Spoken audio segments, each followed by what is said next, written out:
Aqui, Recording in progress.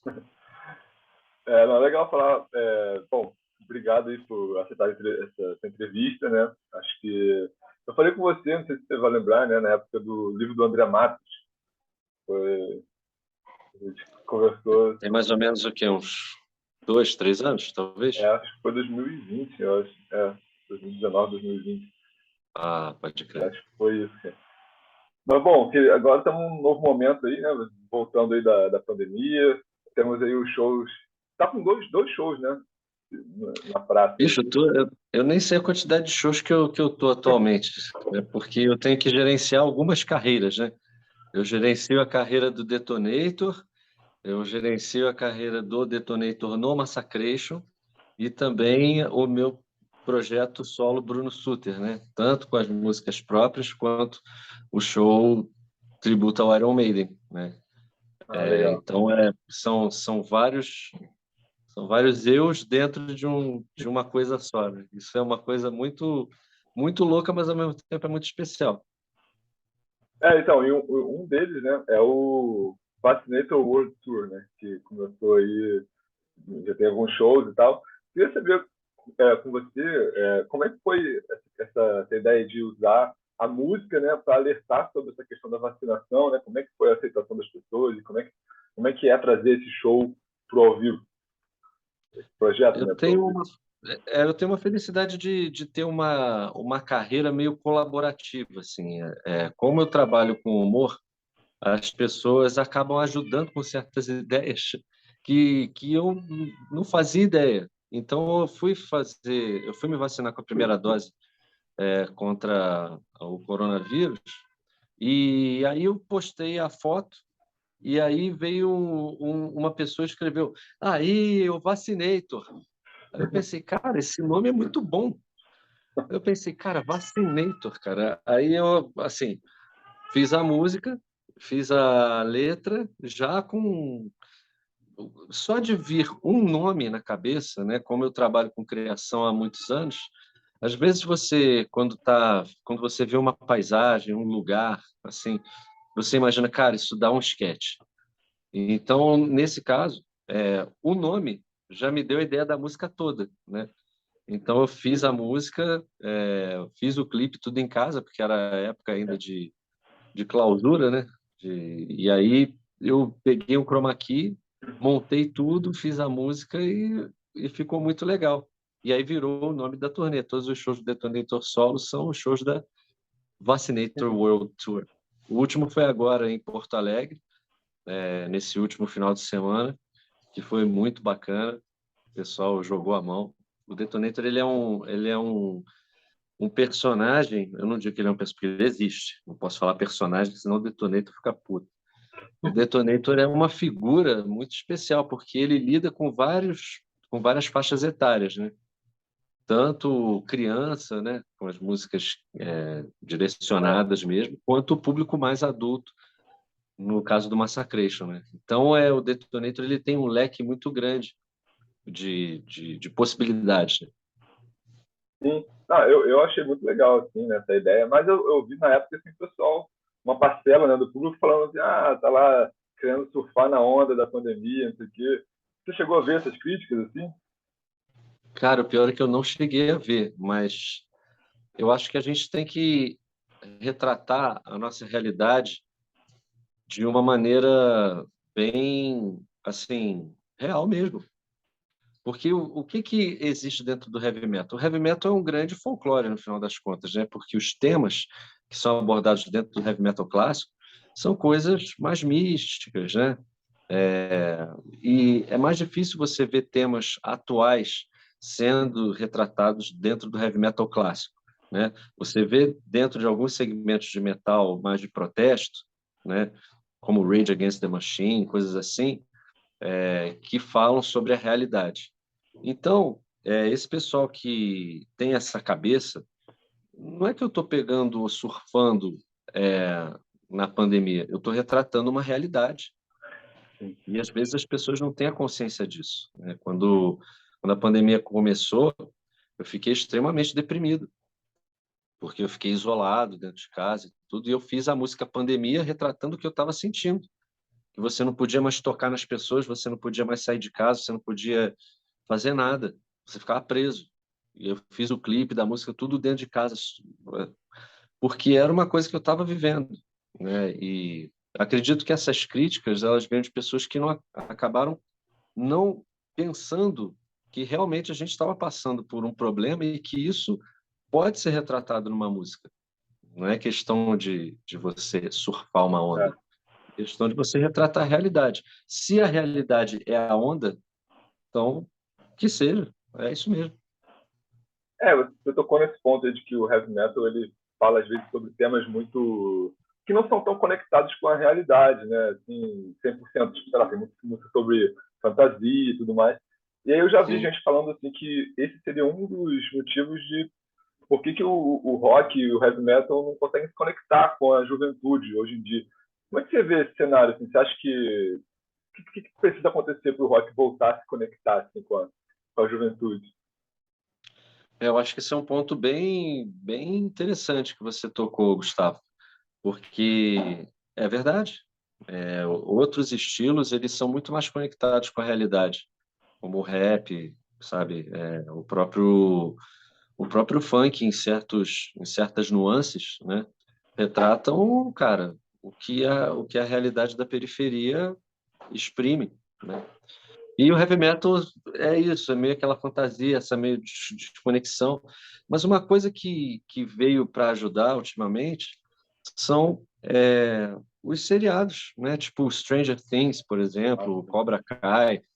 São coisas que estão trazendo de volta o rock na sua essência, né? Lá dos anos 80. E não necessariamente essa desconexão com a realidade vai fazer o rock morrer, né?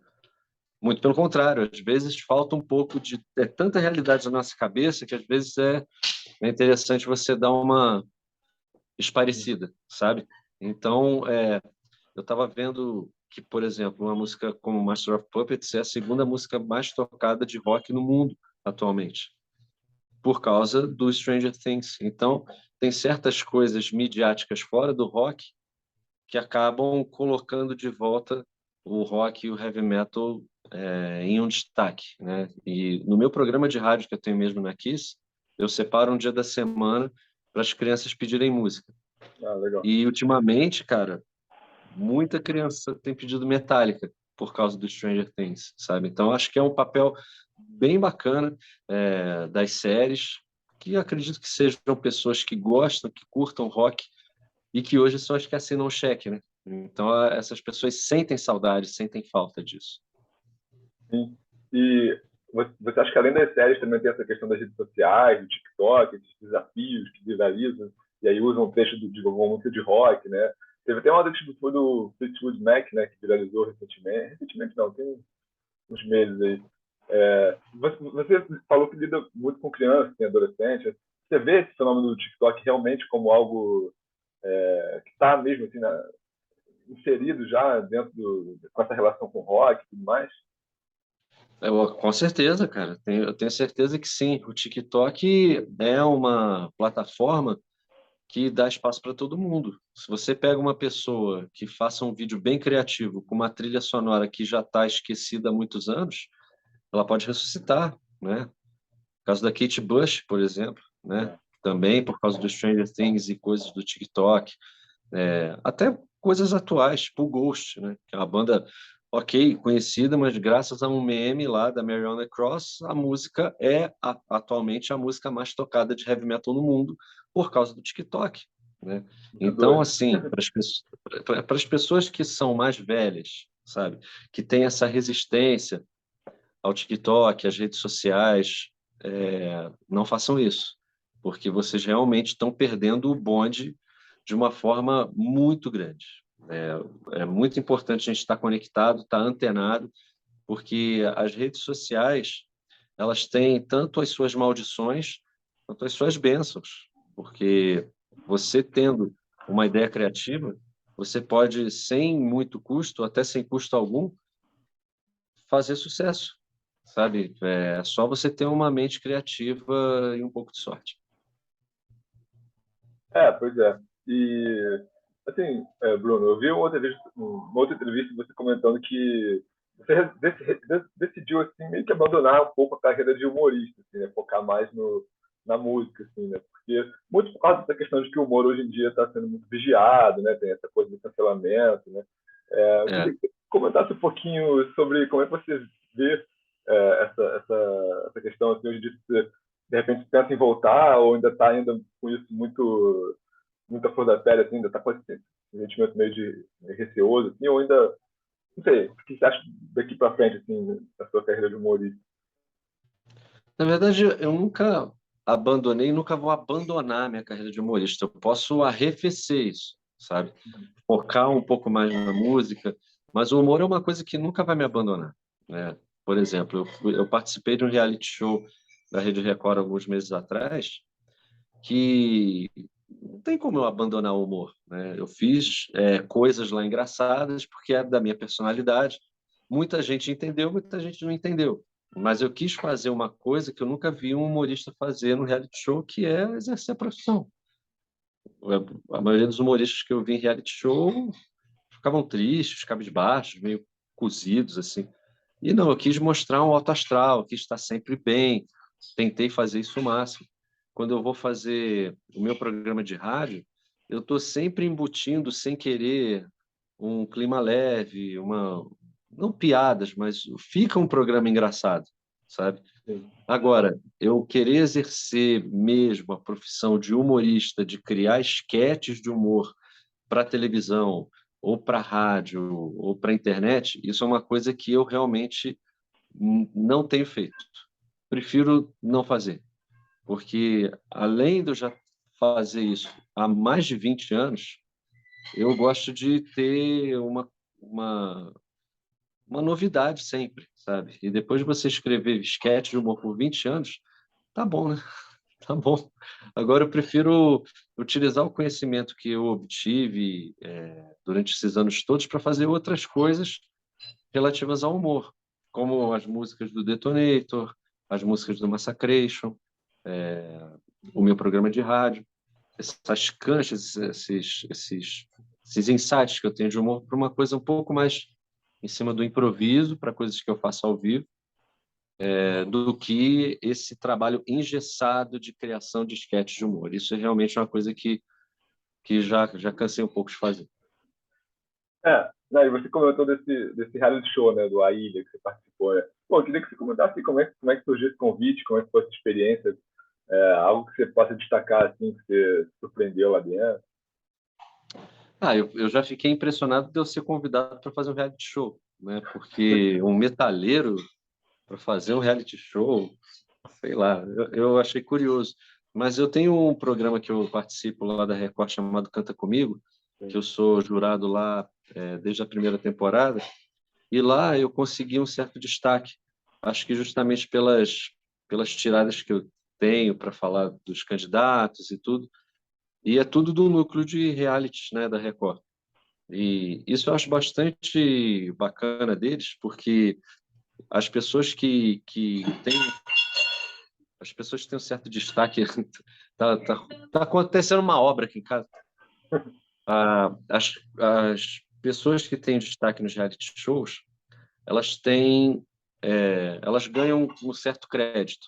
Então, eu indo bem no Canta Comigo, me chamaram para fazer a ilha. E foi uma experiência, cara, que eu não sei te dizer. Eu nunca passei por uma coisa parecida antes. É muito intenso, sabe? Você fica enclausurado dentro de uma casa com umas 12 pessoas que você nunca viu na vida. Por quanto tempo? E essas pessoas. Oi? Por quanto tempo você ficou lá A gente ficou. enclausurado? O tempo todo deu 2 meses, desde pré-confinamento até a gravação do programa, tudo deu 2 meses. Então foi muito intenso, cara, porque as pessoas que estavam lá, elas vêm de realidades totalmente diferentes, né? E então essas pessoas não me conheciam. Eram pessoas que vinham de coisas como de férias com o ex, esses realities assim, muito. É um choque geracional, sabe?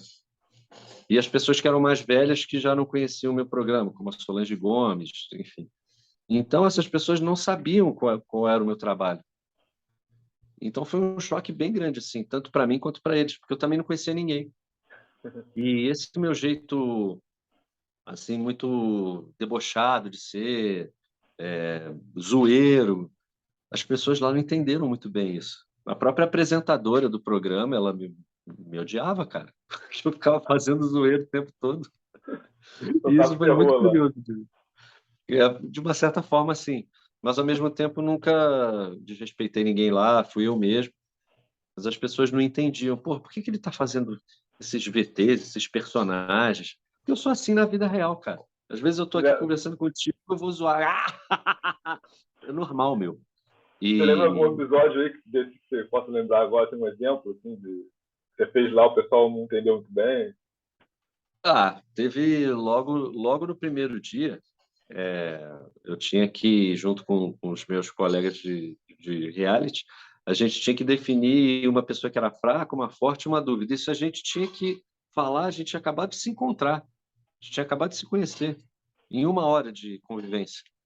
E eu tinha conversado muito com o Caio, que era o cara que estava no mesmo barco que eu, que era funkeiro. Eu pensei, porra, o único cara que eu posso inventar alguma coisa é o Caio, porque ele é do funk. Eu pensei, bom, eu vou por um critério musical. Eu sou do metal, ele é do funk, então você é fraco.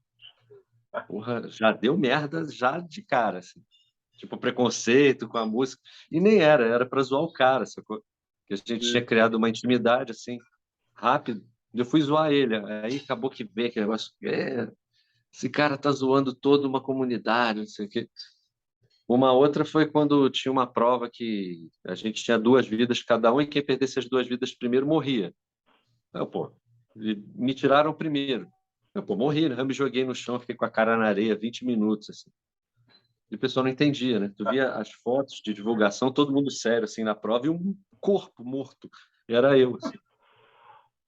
E aí o pessoal que se leva muito a sério nos realities acabaram não entendendo muito bem isso. Isso foi uma coisa meio curiosa, assim. Foi diferente e foi uma estratégia que eu utilizei que eu acho que no final deu certo. No final eu fiquei em terceiro lugar. Então, É, para um voto popular, acho que tá de bom tamanho. não, com certeza. E você, bom, esteve em dois programas na Record, né? Você está, assim, bem por dentro de como que está funcionando hoje em dia a TV aberta brasileira, né? E eu queria que você comentasse um pouco sobre isso, porque você veio já de uma tradição da MTV lá atrás, né? E como é que você vê essa mudança, assim, né, da TV brasileira daquela época e hoje em dia? Eu pergunto porque os jovens não assistem mais muito televisão, né? Então, assim, só desse fato já deve ter algo que você possa comentar, né, sobre essa mudança, grande mudança que teve, assim. Com certeza. Na minha época, a televisão era o principal motivo de diversão ou entretenimento para as pessoas. Hoje em dia é a internet, né? A audiência da televisão tem perdido muito para a internet e redes sociais, né? Então isso aí faz uma grande diferença. O que eu percebo é que, por exemplo, o reality show desse da ilha que eu participei, a Record trouxe muita gente de mundos opostos à TV, como influencers, muita gente que é da internet, que faz muito sucesso nesse segmento, e puxaram para a TV para tentar fazer um movimento contrário, trazer a fama que está na internet para a televisão, né? Entendi. E isso aconteceu muito lá. Vejo que é uma tendência mesmo de uma queda de audiência de televisão para reality shows, assim, o reality show tem se tornado o maior veículo de audiência de TV, né? E é uma coisa muito louca, se tu for parar A para própria pensar. MTV, né? A MTV que existe hoje em dia, ela é muito focada em reality shows, né? Exatamente. Porque é uma coisa que tem tudo a ver com redes sociais, né? O que que é a rede social? É você falar da vida dos outros. Você falar da sua própria vida como se você fosse uma pessoa hiper feliz, rica, que tudo dá certo, que é a sua felicidade. Então, é bom você ter esse choque de realidade, de ver pessoas num reality show passando por dificuldades, passando por sofrimentos, né? Você se sente um pouco melhor vendo a pessoa se fuder do outro lado. Isso é um aspecto um pouco perverso da psicologia humana, né? Mas isso sempre aconteceu, né? Antigamente, na época, o pessoal ia no Coliseu para ver os leões comerem as pessoas, cara. Ou então iam para ver execuções, para cortar a cabeça das pessoas. O reality show não deixa de ser uma forma domesticada de você apreciar esse tipo de situação primitiva da psique humana, né? Se tu for analisar com certo critério. Tipo, a Ilha foi um reality show que era mais baseado em provas de resistência e tudo, não tinha tanta treta. Então a audiência foi menor, porque o pessoal quer ver treta, né? É, Você vê, por exemplo, a Fazenda, que agora, cara, aquilo ali é sem parar, é zoeira, tipo, quase porrada, né? Zoeira não, é treta de quase porrada. E a audiência é muito maior, né? É um fenômeno, assim, que ao mesmo tempo merece e não merece ser estudado, porque o ser humano sempre gostou de ver as desgraças alheias. pois é. E ainda dentro dessa questão de televisão, né? Ano que vem, acho que é ano que vem, né? Que faz 10 anos que a MTV, como a gente conhecia, encerrou, né, as atividades. Ele foi em 2013, né? Então, É, hoje em dia a gente tem uma outra MTV, então, enfim. Mas eu queria, já que temos essa data aí, né, que você comentasse como que você vê esses 10 anos sem MTV aí, se teve alguma coisa que substituiu, né, assim, proporcionalmente, e se faz falta, né, hoje em dia, como é que você vê essa falta da MTV? para mim a CMTV aí que existe agora, ela não existe. Para mim a CMTV é um outro canal, tipo, não é Music Television. Para mim pode ser Millennium Television, sei lá, qualquer outra coisa que não era MTV de lá. Eu costumo falar que eu sou um cara recalcado da MTV antiga. O que tem mais próximo à MTV antiga na televisão, eu acredito que seja o Multishow, né? Que ainda tem eventos de premiação, assim, mas é um veículo que evidencia só o que está na moda. É, Então, assim, também não serve muito, né?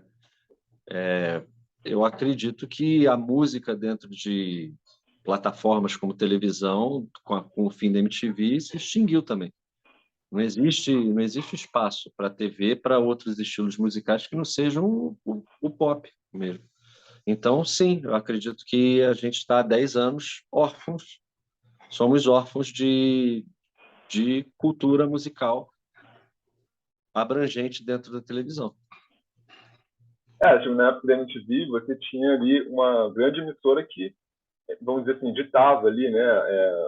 O que aparecia lá era basicamente o que as pessoas consumiam de música, né? Também com as grandes revistas, tipo Rock Brigade, né? Eram poucas, né? Então as pessoas tinham mais esse senso de coletivo. Tipo, o que eu Sim. estou ouvindo é a mesma coisa que o meu amigo lá está ouvindo também, né? Hoje em dia, não. A coisa está mais, assim, eu posso ouvir uma banda e meu amigo lá ouvir outra, então não tem mais um local que ateste, né, que não, isso aqui é bom, né? E, É. eu queria que você comentasse se você percebe isso, como você vê essa questão de que hoje em dia a gente não tem mais uma ligação, né, entre as pessoas, assim, tipo, um background, assim. É a mesma coisa questão de filmes, de séries, né? A gente talvez seja difícil de ter um novo Iron Maiden, um novo Metallica, justamente porque as pessoas tem muita opção, né? Então, você vive também dessa forma? É uma situação que a gente está vivendo de transição midiática, né? Então, muitas coisas estão se modificando de uma forma que, como a gente nunca viu antes, a gente não sabe muito prever o que vai acontecer, né? Eu não sei se ainda vão existir grandes bandas de metal, sabe? Se vão existir grandes bandas como era antigamente, né? Porque isso a gente falando de rock, né? O rock ele está muito à margem da mídia, né? Dos últimos anos para cá. E eu vejo o heavy metal como, sei lá, como um novo jazz, assim, que vai se tornar cada vez uma coisa mais de nicho em casas menores, né? Com as pessoas indo apreciar boa música, como o pessoal vai numa casa de jazz, como Bourbon Street, por exemplo, sabe? Acabar não vai, porque é uma coisa que a gente vai de pai para filho, né? Ainda mais com essa coisa cíclica, né? Como o Stranger Things, essas coisas assim. Mas eu vendo a longo prazo, eu acredito que o heavy metal vai se tornar uma coisa cada vez mais de nicho. E as pessoas vão ter que procurar por si só quais são os grupos que estão com mais destaque. Assim, é uma coisa que é uma pesquisa mais solitária hoje em dia do que você ter aquilo como a MTV trazia ou como programas de TV antigos traziam. Pô, essa banda está fazendo um grande sucesso quando veio o Kiss para o Brasil, lá em 81, como foi o Rock in Rio, né? O Rock in Rio ainda é um ponto interessante de divulgação de grandes artistas, né? Uma coisa mais plural, né?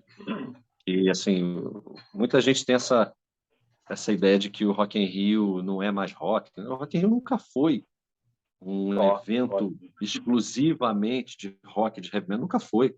Na verdade, o Rock in Rio, na verdade, o rock nesse sentido é mais uma expressão inglesa que diz, rock é let's rock, vamos detonar, Agitar, vamos né? zoar. É, é isso. Tanto que no primeiro Rock in Rio teve show do Erasmo Carlos, teve show de vários outros artistas que não eram rock, né? Sim. É uma coisa que se manteve. Só que naquela época do primeiro Rock in Rio, o rock ainda era a base da música pop. Hoje em dia é longe disso. Mas ainda tem.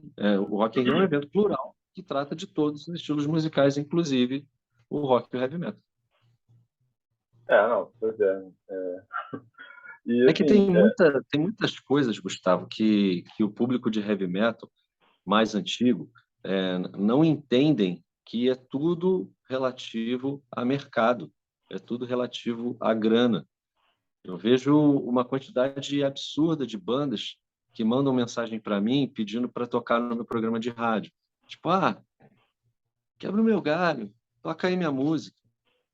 Cara, não vai rolar, porque não é assim que as coisas funcionam. Sabe? O pessoal tem uma ideia muito errada de que é a história do Iron Maiden. Você vai estar tocando num pub, vai chegar o dono da EMI, vai ver o teu som e falar, não, se vou contratar esses caras e vai virar o Iron Maiden, sabe? Isso foi uma coisa muito rara que aconteceu e que não fazem mais isso. Você tem que pensar numa banda, num conjunto, como uma empresa. E você precisa investir nessa empresa se você acredita na música, na sua música, né? E precisa de dinheiro, cara. O Iron Maiden não teria virado Iron Maiden se a EMI não tivesse investido um caminhão de dinheiro em cima. é, Tanto que na época, se você que é fã de heavy metal está vendo isso, conhece a história do Iron Maiden, a EMI queria lançar uma banda de rock. E eles só tinham budget para uma banda. E eles ficaram entre o Def Leppard e o Iron Maiden. No final, escolheram o Iron Maiden. Que bom. Mas é isso, o Iron Maiden só virou porque teve muito trabalho e muito dinheiro em cima. Então, isso é uma coisa que se mantém. Você vendo bandas aí que estão fazendo sucesso hoje em dia, como, por exemplo, dentro de um cenário mais underground, como o Crypta, que está fazendo shows pra caramba pelo mundo inteiro, cara, tem que ter investimento por trás, sim, e tem que ter muito trabalho. Tem que sair rodando para fazer show em lugares pequenos, dormir em hotéis com chuveiro frio, passar perrengue, não é fácil, cara. Se você for perguntar para Fernanda Lira e para as meninas como é que é viver na estrada, não é fácil. O caso do Jairo também agora, que está voltando com o Troops of Doom, né, que está tendo um destaque com várias datas também.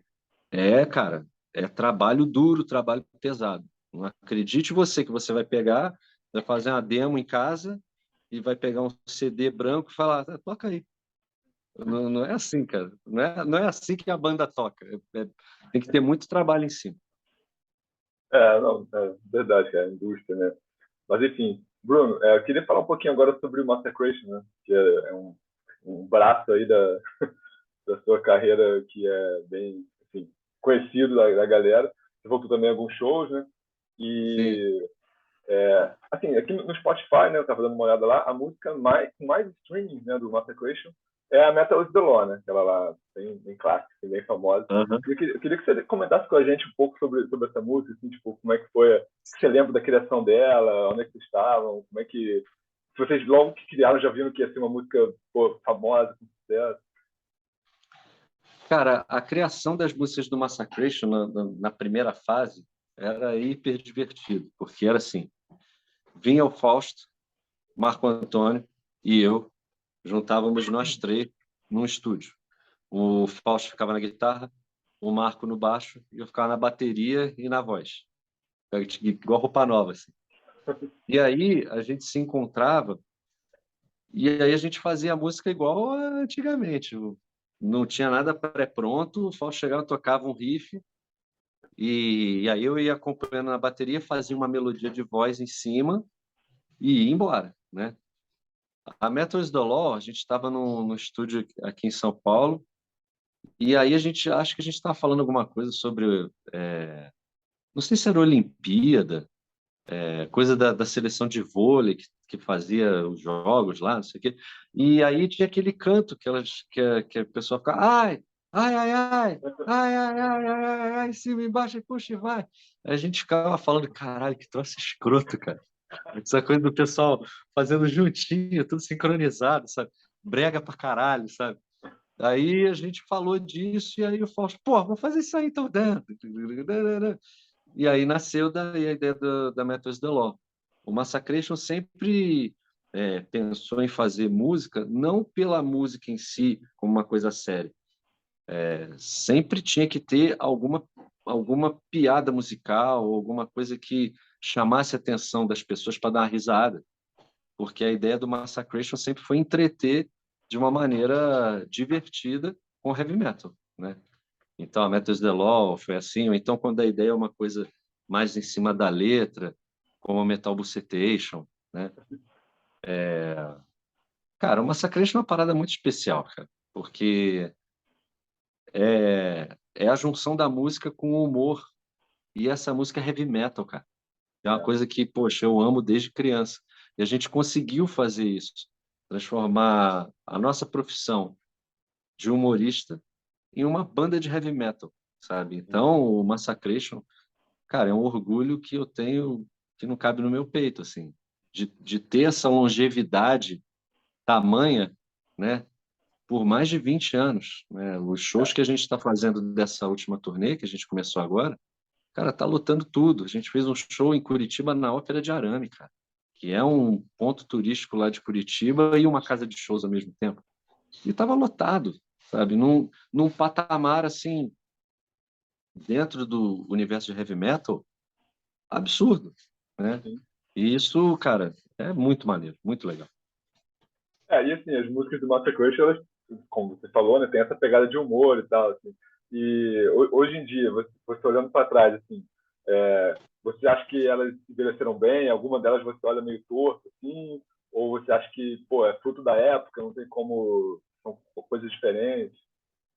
Cara, eu vou te falar uma coisa sem dúvida nenhuma. Esse disco aqui, cara, é um dos melhores discos de heavy metal já feitos no Brasil, cara. Eu digo isso com propriedade por quê?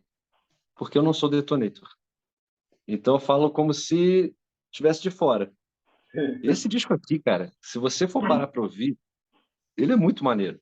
Porque os riffs que a gente fazia eram riffs assim que não eram assim baseados no heavy metal clássico, tipo Iron Maiden, Judas Priest. É uma parada mais ácida, sabe? Tipo, sei lá, uma coisa meio mais pro Annihilator, uma coisa mais rápida, mais para frente, sabe? E ao mesmo tempo que as palhetadas que o Fausto fazia, cara, se você pega uma música como a Feel the Fire from Barbecue, que é uma música que a gente voltou a tocar, cara, as palhetadas nervosas, pá, pá, pá, pá, pá, pá, pá, pá, pá, pá, pá, tipo de thrash metal mesmo, Sim, sabe? sim. E além das músicas serem muito legais, composicionalmente falando, tem o lance das letras ainda, que são muito divertidas. Uma coisa que eu quis fazer nesse primeiro disco do Massacration era não dar respiro entre uma faixa e outra, que nem os discos do Slayer. Tipo, Raining Blood. Acabou uma música, eles não dá nem um segundo já começa outra, sabe? Sim. Então, são pequenos detalhes que a gente tem, assim, que a gente quis colocar nessa produção e que, cara, para mim ele é um disco bem icônico, assim, o primeiro disco do Massacration. Ele vendeu 50 mil cópias, foi disco de ouro na época, em 2005, e é um disco que eu tenho muito orgulho de ter participado, cara. E, cara, é um disco que, para mim, é como um vinho, cara. Um bom vinho. Envelheceu muito bem esse disco aqui. O segundo disco do Massacration eu já não gosto tanto, porque foi um disco que foi feito meio às pressas. A gente conseguiu fechar um contrato meio em cima da hora e a gente precisava entregar. Então, tem músicas ali muito legais. Tem a produção do Roy Z, que, porra, foi uma experiência incrível ter convivido com o cara, ter Legal. gravado com o Roy Z, o cara que gravou Robbie Halford, cara. E o cara falou, ele fala português, ele falou, vou gravar com você do mesmo jeito que gravo com o Rob Halford. Pô. Aí Eu sim. fiquei vendo, pô, foi muito legal. Ele grava do lado do cantor. Ele fala assim, cantor, músico que eu gosto, canta comigo do meu lado. Que eu não gosto, eu coloco ali no aquário. Legal. Então foi, cara, foi muito legal. Ele usou uma ideia de microfonação, as músicas que têm um agudo mais punch, ele usava um SM57 para pegar uma coisa mais agressiva, assim. Foi uma experiência muito legal. Mas o disco do começo até o meio do disco eu acho bem legal, o segundo disco. E depois foi meio precisamos fazer. Aí foi feito meio na pressa. E tem umas músicas ali que eu acho meio dispensáveis, assim. Não, faz Mas sentido. faz parte, né? Como toda a É, banda, tem as músicas que você gosta mais e as que você dispensaria, assim. sim. Bruno, a gente está chegando no final aqui, né? Falta 2 minutinhos aí para acabar aqui. Queria que você deixasse uma mensagem final aí pro pessoal. E se acabar, que ele corta na hora, assim, né? Então, se Aham. acabar antes, já me despeço aí. Boa tarde para Não, você vamos aí. tentar. Eu queria agradecer a todo mundo aí. Pô, o Whiplash é um canal que eu tenho muito orgulho de já ter participado tantas vezes e pelo carinho do pessoal. Obrigado a todos por estarem acompanhando ainda até hoje nosso trabalho. E a gente se vê na estrada. Acompanha a gente por aí que ainda tem muita lenha para queimar. Pô, beleza. Bruno, vamos fazer só uma selfie aqui, assim, um print. Bora. Espera aí, tá, deixa eu ver aqui. Beleza. Falou então, cara. Valeu, Até mestre. mais aí. Nos vemos na Nos estrada aí. vemos. É nóis, cara. Valeu, grande abraço aí. Falou, tchau, tchau. Valeu.